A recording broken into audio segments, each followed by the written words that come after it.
Vamos até meia-noite. Estou brincando. Vamos aqui até onde o Senhor me conduzir, até onde o Senhor me levar. Mas o culto tem hora para começar e hora para terminar, porque nós temos nossos afazeres da manhã, amanhã de branco. E quem trouxe? Mas para mim é que você é funcionária pública. Eu não, eu sou mototáxi, sou autônomo, tenho que trabalhar. Você está lá o dinheiro na conta no final do mês, eu não tenho que trabalhar. Mas para quem é carteira assinada, nesses dias são bons, né? Que você não trabalha e recebe o mesmo valor. Quem trouxe Bíblia, por favor, abra comigo aqui, abra comigo lá em Atos dos Apóstolos, capítulo de número 5, versículo do 17 em diante. Enquanto o irmão procura, eu quero aqui, glorificar o nome do Senhor, porque se fosse Ele, nós não estaremos aqui. Eu sei que muitas vezes soa até repetitivo isso que eu falo, mas tem que ser lembrado a bondade e a graça do Senhor, porque é Ele que nos sustenta, é Ele que nos dá livramento, e mais uma Cida contou aqui agora. Se eu for contar aqui os livramentos que eu tenho, os visíveis, visíveis, os que eu posso enxergar, são muitos, porque eu sempre, na minha profissão, a profissão onde eu estou em constante momento no trânsito, e às vezes vejo o livramento que Deus me deu. E assim também é a sua vida. Tem livramentos que você vê e tem livramentos que você não vê. Mas nós temos que estar na posição, sempre buscando ao Senhor, porque é Ele que nos protege. Só quem encontrou, dê glória a Deus aí, por favor. Glória a Deus. Alguém ainda não encontrou? Não encontrou? Atos dos Apóstolos, capítulo 5, versículo do 17 em diante. Vamos à leitura da Bíblia Sagrada. Diz assim a palavra do Senhor. Então o grande sacerdote e todos os seus companheiros, que eram do partido dos saduceus, ficaram com inveja dos apóstolos e resolveram fazer alguma coisa. Prenderam os apóstolos e os puseram na cadeia. Mas naquela noite um anjo do Senhor abriu os portões da cadeia, levou os apóstolos para fora e disse: vão para o templo e anuncie ao povo tudo a respeito desta nova vida. Os apóstolos obedeceram e no dia seguinte, bem cedo, entraram no pátio do templo e começaram a ensinar. Repitam comigo, por favor, só o versículo 20. 1, 2, 3. Para o templo e anuncia ao povo tudo a respeito dessa nova vida. Vão para o templo novamente. 1, 2, 3. Vão para o templo e anuncia ao povo tudo a respeito dessa nova vida. Isso, glória a Deus. É de conhecimento dos irmãos que, talvez não de todos, mas dentro da teologia, tem um estudo chamado Doutrina de Deus. E dentro desse estudo nós vemos lá que tem a revelação geral e a revelação pessoal. E Deus, quando olha para Abraão, que no caso ainda era Abrão, que depois teve seu nome mudado para Abraão, quando Deus olha para aquele homem, mesmo sendo tão velho, Ele não enxerga apenas um homem, Ele enxerga uma nação. Então nesta noite, você que chegou até aqui, Maciel, Wesley, Claudinho, Maria, irmã Cida, Josilei, Rafael, irmã Giane, irmã Lúcia, todos vocês que chegaram até aqui, quando Deus olhou para vocês, Ele viu algo em vocês. Porque muitas vezes vocês podem ficar se questionando, porque nosso maior inimigo somos nós mesmos. Porque nós ficamos com esse conflito interior. O que é que Deus quer comigo? Mas Deus não erra. Porque Deus aqui chama Abraão, porque Ele teve com Abraão uma revelação pessoal. Muitas vezes nós queremos em Cristo aceitamos eles como nosso único e suficiente Salvador e não buscamos uma revelação pessoal com Deus. Para alguns, ele deixa apenas a revelação geral, que é o cosmos, é os céus, é a estrela, é a lua, é a terra, é a criação, mas para outros, ele se revela pessoalmente. Então profetize sobre a tua vida, que você que tem buscado a Deus no seu íntimo, ele vai se revelar para você intimamente. E como o Rafael estava me contando ali, vai contar um testemunho, que alguns podem até não crer, mas é o poder de Deus. E Deus vai se revelar para você intimamente, como se revelou aqui para Abraão, e deu uma ordem a Abraão: sai do meio da tua terra, do meio da tua parentela, que de ti farei uma grande nação. E Abraão atendeu o chamado, obedeceu e saiu. E Deus fez uma promessa a ele, que por meio dos teus descendentes abençoarei todas as nações do mundo. Então Deus não erra no plantio. Se você está aqui nesta noite, não é por acaso. Você poderia estar em qualquer lugar, mas você escolheu estar aqui, adorando e exaltando aquele que é digno de toda a honra, toda a glória e todo o louvor. Então, busque essa revelação pessoal, que é para Deus se revelar para você.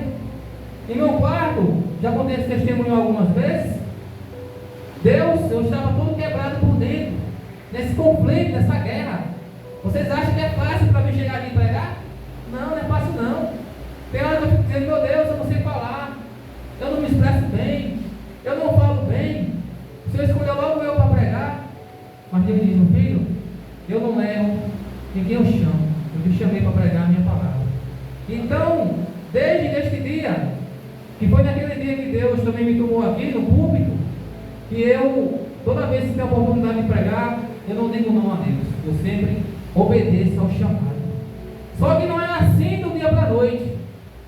Deus, Jesus Cristo, chamou, perdoou nossos pecados, chamou ali aqueles discípulos, como nós bem sabemos. Alguns estavam pescando, outros estavam sentados na colheitaria, no lugar onde era pago os impostos, e ele perdoou o pecado daquelas pessoas, mas teve toda uma preparação. Vai te preparando, porque o obreiro, primeiramente, ele é provado, e essa provação dói. Eu passei por conflitos que nem minha esposa bem sabia.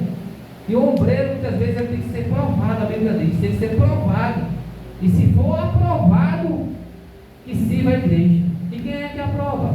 Primeiramente é Deus, e segundo é a liderança que está vivendo. Se o seu pastor e a sua pastora vasculhar a sua rede social, será que ele vai se agradar hoje? Porque isso conta como testemunho. Porque quem aprova primeiramente é Deus.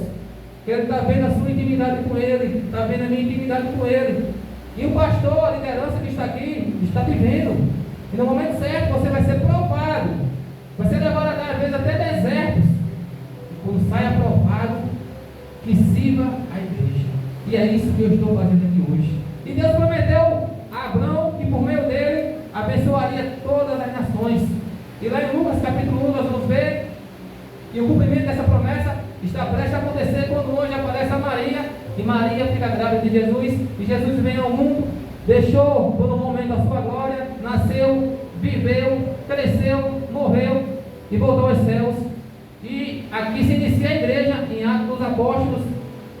No final do Evangelho, ele dá uma ordem, diz: fiquem, ele sopra, todos recebem o Espírito Santo, e ele dá uma ordem: fiquem em Jerusalém, até que do alto sejam revestidos de poder.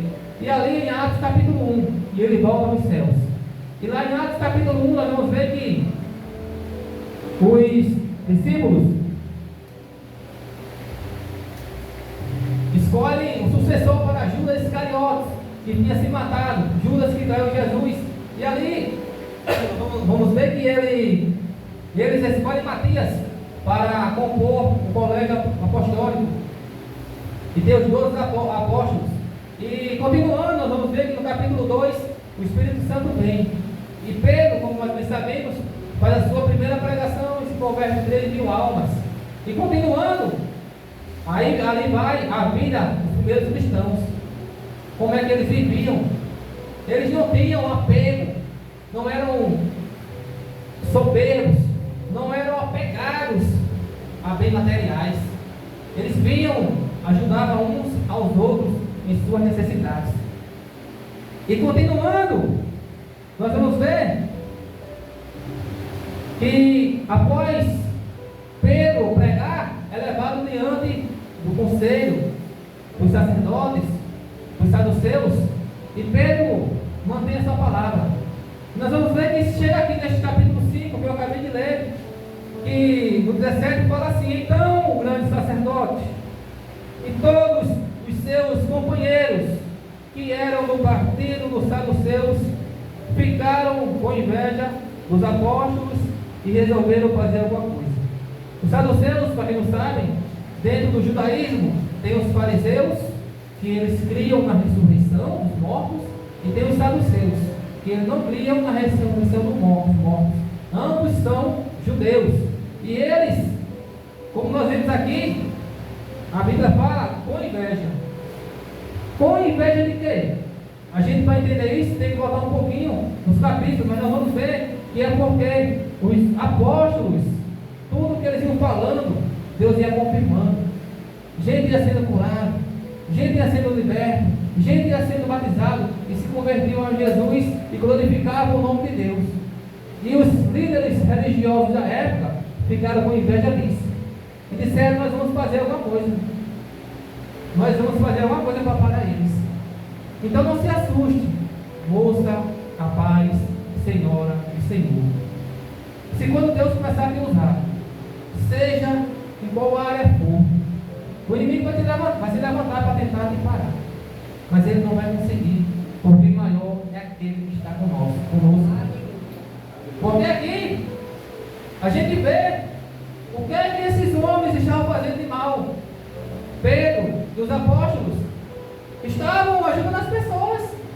Quando se espalhou a notícia que pessoas estavam sendo curadas, pessoas estavam sendo libertas, pessoas estavam mudando de vida, a Bíblia diz que vinha gente doente em todos os cantos, vinha pessoas deficientes, coxos, aleijados, e colocavam em um canto, para que se a sombra de Pedro passasse por cima daquela pessoa, a sombra de Pedro curava.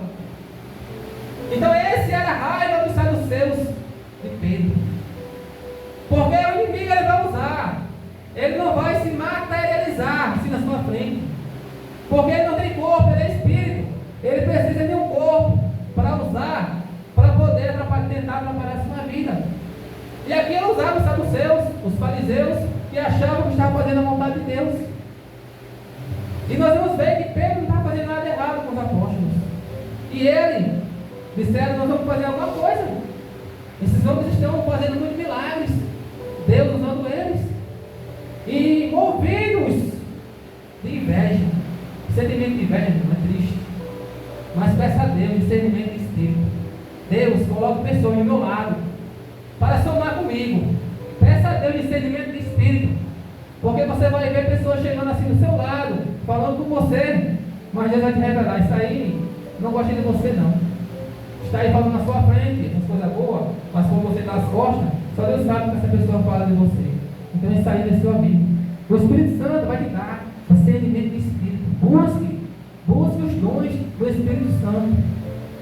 Onde fala sobre os dons do Espírito Santo, ela é em 1 Coríntios capítulo 12.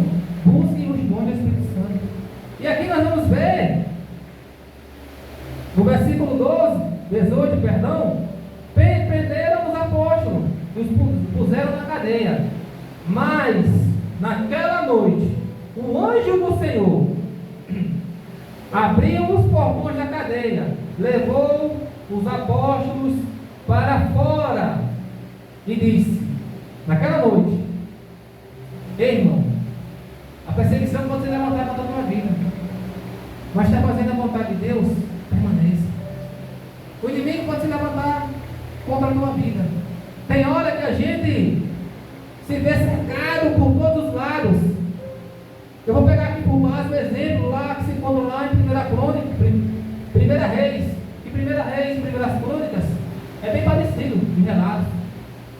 Lá conta a história do rei chamado Ezequias. E Ezequias está doente, em cima de uma cama, com uma úlcera. Quem é de Bíblia vai lembrar o que eu estou falando. E Deus entrega a mensagem ao profeta Isaías, porque é o período do Velho Testamento. E nesse período Deus só fala por intermédio do profeta, de um profeta. E aqui ele entrega a mensagem ao profeta Isaías. E Isaías vai lá e diz o que o rei: você não vai curar, você vai morrer. Coloque a sua casa em ordem. E a Bíblia diz que Ezequias virou para a parede e chorou amargamente. E Deus, no mesmo instante, mas o que Ezequias falou: Senhor, lembra de como eu tenho te servido tão fielmente. Glória a Deus. Senhor, lembra de como eu tenho te servido tão fielmente. E a Bíblia diz que na mesma hora, não deu tempo nem o profeta Isaías sair do templo, do local que ele estava. Deus disse: volta lá, porque eu escutei a oração do meu Senhor. Pela fidelidade dele. Porque ele disse: Senhor, lembra de como eu tenho te servido tão fielmente. Aí Isaías volta e diz: Ezequias, o Senhor ouviu tua oração e te acrescenta mais 15 anos de vida. E assim aconteceu. E Ezequias foi curado. Por que eu falo isso? Porque aqui os apóstolos, Pedro, que era o líder, foi levado diante do conselho. Ele poderia muito bem retroceder e dizer: não, não fala disso aí não. Imagina aí, você é um cara, um pescador, não é culto, não tem tanto conhecimento, está diante daqueles homens, doutores, mestres, só cara estudado. E Pedro vai e diz: vocês mataram o Filho de Deus, vocês mataram Jesus. E eles ficaram com mais raiva ainda. A gente aí, o cara cheio do Espírito Santo. Então isso é avivamento. Nós estamos no culto do avivamento. Tem pessoas que ainda não podem entender o que é um avivamento. Eu também não entendia, mas quando eu comecei a ler a Bíblia, o avivamento que eu achava que era, não é. O avivamento que realmente é o que está na Bíblia. E aqui, a Bíblia vai dizer que os saduceus, com raiva, mas com medo do povo, mandaram chicotear eles. E Gamaliel, que era um mestre muito respeitado na época, se levanta e diz: não mande matar esses homens, porque se isso aí que eles andam pregando não for de Deus, vai acabar igual acabou outros que vieram antes deles. Mas se isso aí, esse Jesus que eles estão pregando, for de Deus, vocês estão lutando contra o próprio Deus. E os saduceus mandam surrar eles. E como eu disse essa parte aqui, meu irmão, confesso a vocês que eu senti a presença do Senhor lá no meu escritório, onde eu estava. Eles saíram glorificando, se alegrando por ter apanhado pelo nome do Senhor.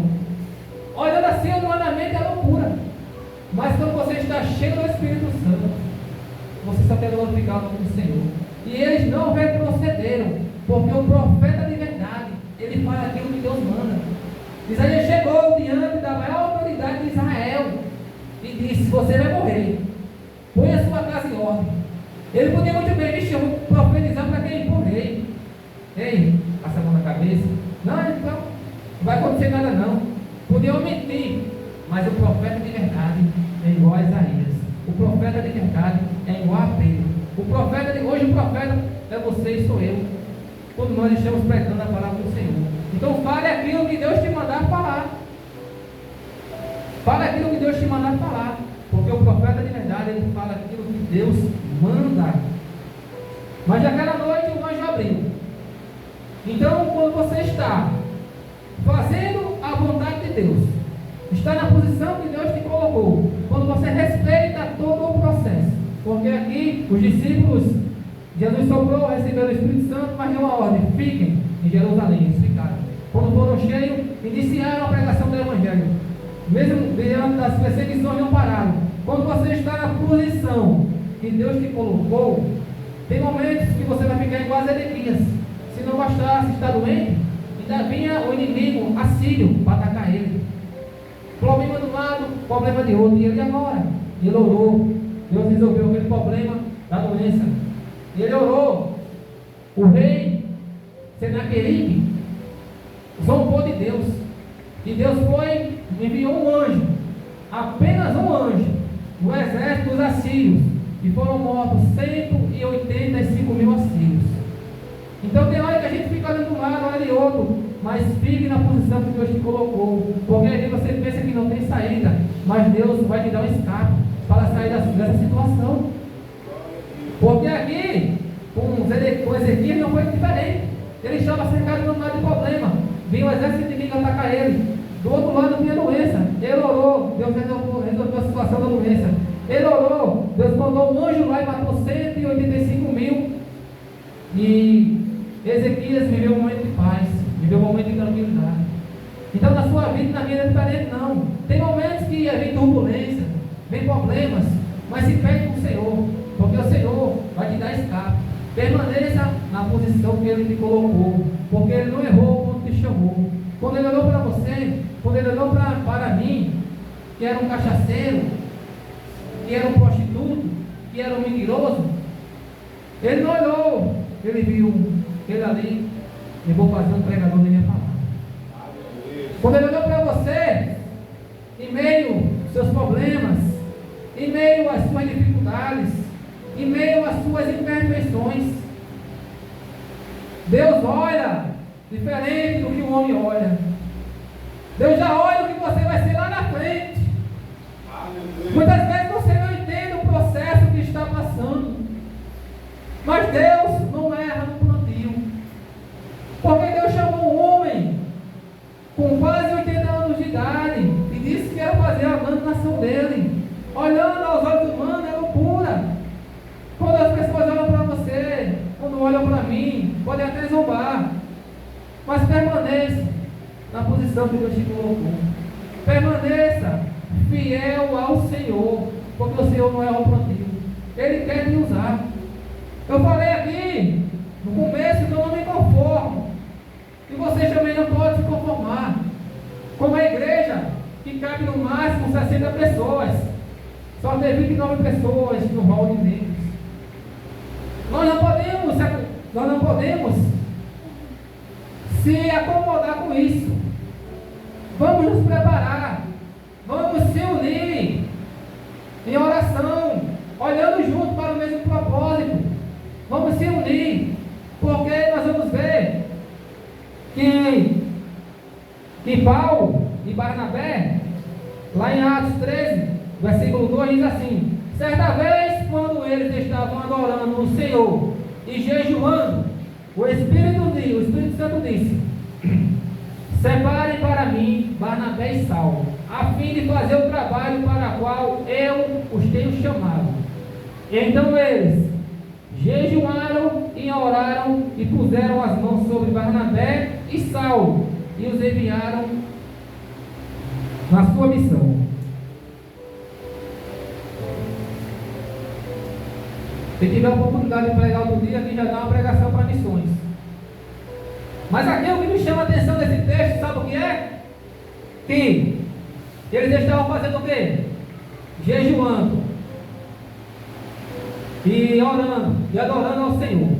Então eles estavam no culto, orando, jejuando, adorando ao Senhor. E o Espírito Santo disse: certa vez, quando estavam adorando o Senhor e jejuando, o Espírito Santo disse: separem para mim Barnabé e Saulo, a fim de fazer o trabalho para o qual eu os tenho chamado. Então você não está no lugar errado. Você vem aqui em uma terça-feira, no culto do avivamento, na comunidade evangélica Viver em Cristo, na CLC, você não está no lugar errado. Porque Deus não vai te chamar para uma grande obra. Deus não vai te chamar para uma missão. Você lá não vai tomando cachaça. Você lá não vai de funk, mexendo a bunda. Não, Deus não vai te chamar lá não. Deus vai te chamar aqui, você ficando na posição. Deus não vai te chamar você com um cigarro de maconha. Deus não vai no pó. Deus vai te chamar aqui, porque o Espírito Santo te chamou aqui, Barnabé e Saulo, para uma grande obra. E onde é que eles estavam? Orando e jejuando e adorando ao Senhor. Então você não está no lugar errado, porque Deus quer te usar, jovem, moça, rapaz, senhor e senhora. Você não está no lugar errado. Deus te trouxe aqui, Ele quer te usar. Você poderia estar em qualquer canto, mas você escolheu estar aqui, em plena terça-feira, adorando ao Senhor, buscando ao Senhor. Que isso não possa ficar só aqui, que isso possa se estender da sua casa, que essa adoração, que esse testemunho não fique só aqui dentro das quatro paredes. Você tem que dar testemunho em suas redes sociais. Quando você estiver em um grupo conversando com 6 pessoas, 7 pessoas, você por um momento faça isso. Você se retire um pouco e fique contemplando de longe. Porque hoje em dia as pessoas estão muito conectadas no celular. E eu comecei a ver isso, Maciel. Então, no ambiente de trabalho, acho que tem 14 mototaxistas, 14 homens comigo. Perdão, 13 homens e uma mulher. Aí tem 13 homens e uma mulher. Ao ficar olhando aquela situação, me retirei um pouco, todo mundo assim, ó. Eu disse, meu Deus, esse povo hoje em dia era tudo, ninguém conversa mais. Então é que você quer conversar, não tem como não, porque é tudo conectado. Aí eu disse, meu Deus, eu tenho que estar ali dentro, naquele telefone. Como? Tem minhas redes sociais. E já tinha nascido no meu coração o desejo de começar a compartilhar a palavra pelas minhas redes sociais. Eu gosto de estar ali gravando agora. E essa pregação vai para o canal no YouTube. Mas só que eu disse, não é o momento. Porque a gente sempre quer esperar o momento certo. E se a gente ficar pensando nisso, nunca vai chegar o momento certo. E eu estudava, ficava ali na Bíblia, orando, buscando. Já tenho um certo conhecimento, mas eu tinha um certo receio em me abrir. Porque quando você vai para a rede social, você se abre para o mundo. E vai vir para um cara de um lado, vai vir para um cara de outro, mas isso é normal. Porque antes eu achava que era difícil pregar a palavra de Deus sem confrontar ninguém. Hoje eu vejo que é impossível. Quem prega a palavra, alguém vai ser confrontado, alguém vai vir te criticar de uma forma ou de outra. Então, eu entendi em certo momento que era para eu estar dentro da rede social, pregando a palavra do Senhor, porque você tem na sua mão um aparelho poderoso.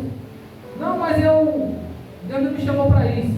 Pode ser, mas busque o teu chamado, vai orar, vai buscar Deus. Não, eu não falo também, eu era muito tímido. Vim me soltar mais quando eu comecei a pregar, comecei a vir para cá. Pode até não parecer, eu era assim que nem Naldinho. Naldinho falou que era tímido, você vê Naldinho pregando, Naldinho orando, louvando. Não louva não. Você vê Naldinho, você não tem dúvida que ele era tímido. Mas isso é o poder de Deus. Porque quando o Espírito Santo vem para cá, dentro de você, e quando ele vem sobre você, a transformação é nítida. E eu estou aqui pregando. E eu disse, meu Deus, eu tenho que estar dentro dessas telas. Aí eu ativei meu Kawaii, meu TikTok, meu Instagram, meu já tinha, Facebook, o YouTube.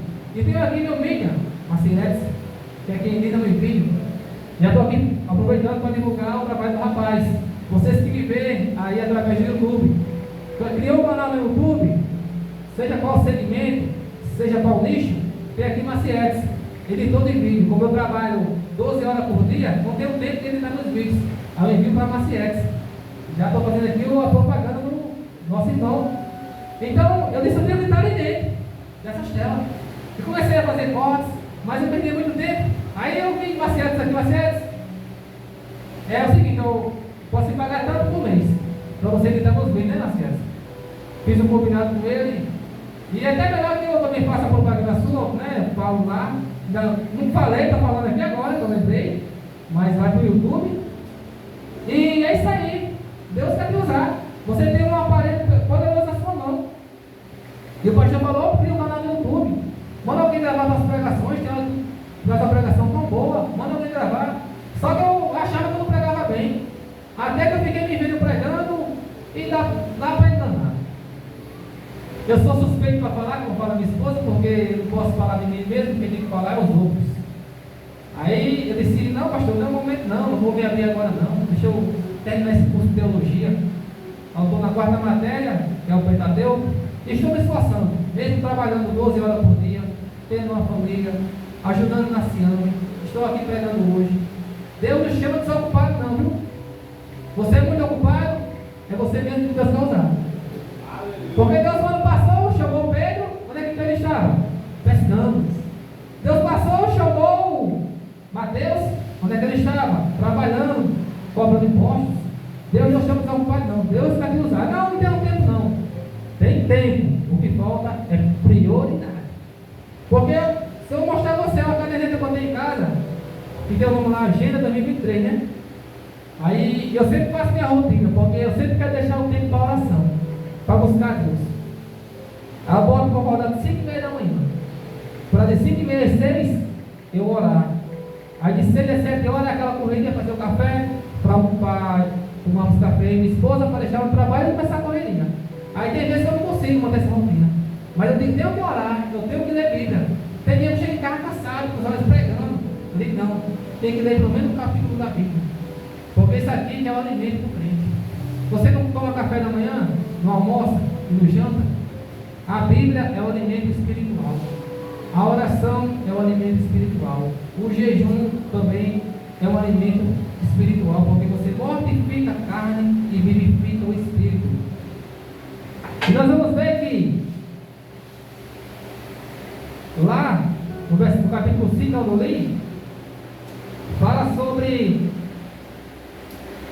o versículo que eu mandei vocês falarem. Vão para o templo e anuncie ao povo tudo a respeito desta nova vida. Exatamente. Porque nós, alguém tem horas por favor? 8:14? Pronto. Desta nova vida. Nesse versículo que vem caminhar para concluir aqui, que nós, antes de confessarmos Cristo como o único e suficiente Salvador, nós tínhamos uma vida. Hoje, quando nós confessamos Cristo como o nosso único e suficiente Salvador, nós temos outra vida. Nós estávamos inseridos em uma comunidade, mas hoje estamos inseridos em outra comunidade, na comunidade evangélica de Cristo. Os seus costumes daquela velha vida têm que ficar para trás. O seu modo de falar, o seu modo de se vestir. A pessoa quer ser sua amiga, ela tem que ser a primeira amiga de Jesus. Claro que você, para ganhar pessoas não cristãs, tem que ter ali perto de você. Mas se você vê que aquela pessoa vai te afastar de Jesus, te afasta dela, porque ela não é amizade para você. Aquela pessoa que vai te chamar para um barzinho, uma festa, para usar algo entorpecente, não, essa pessoa não é sua amiga. A pessoa que é amiga de verdade é igual lá em Lucas capítulo 5, aqueles amigos que pegaram seu amigo paralítico e levaram para Jesus, e não desistiram até conseguirem a cura para o seu amigo. Então, o verdadeiro amigo, ele te leva para Jesus. E você tem que viver de acordo com a nova vida. E como é que essa minha nova vida é norteada? Porque a Bíblia é nossa regra de fé e prática. Porque eu posso falar aqui milhões de coisas. Se não tiver embasado na Bíblia, se não tiver amparado pela Bíblia, não pode ir prática. Mas você olha para a palavra de Deus, porque ela é nossa regra de fé e prática.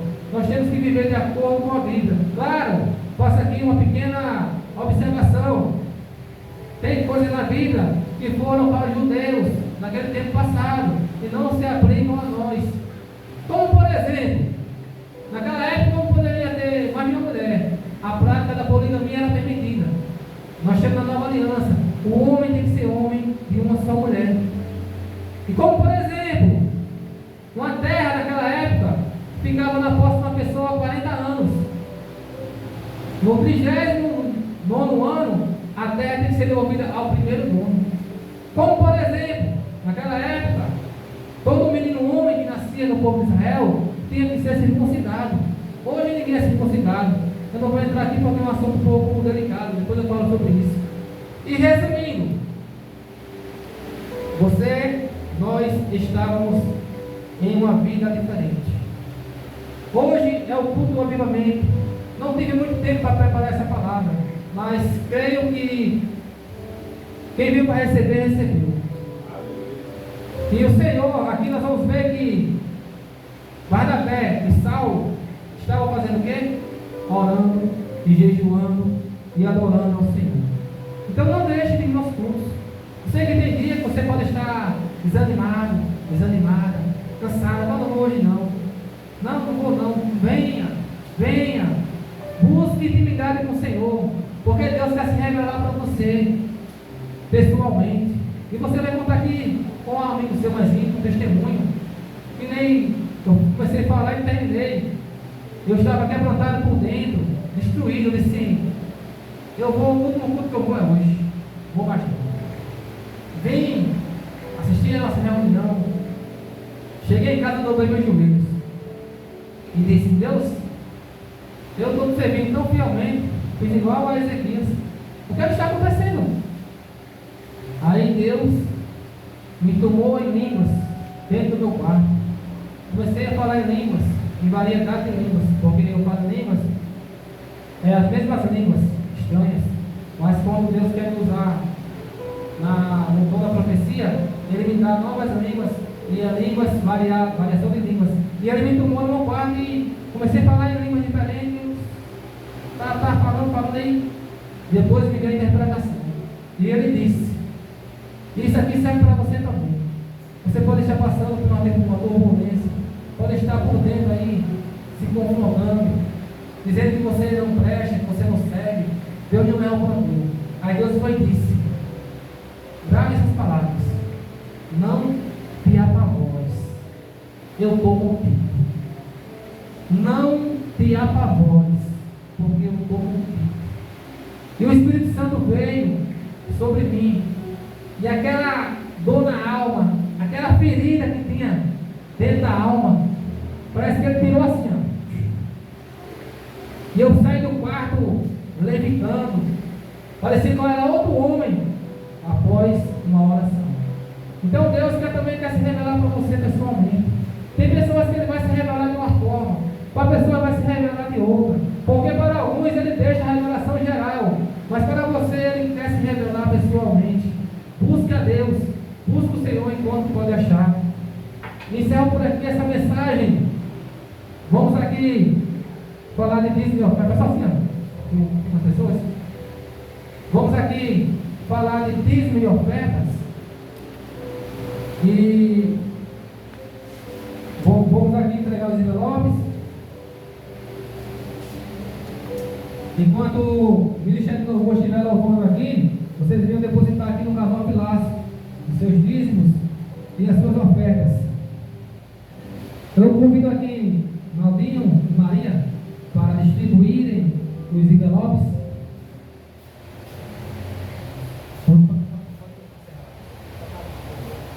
Convido aqui Naldinho e Maria, distribuem, por favor. E como está no envelope aí, cada um contribua com alegria.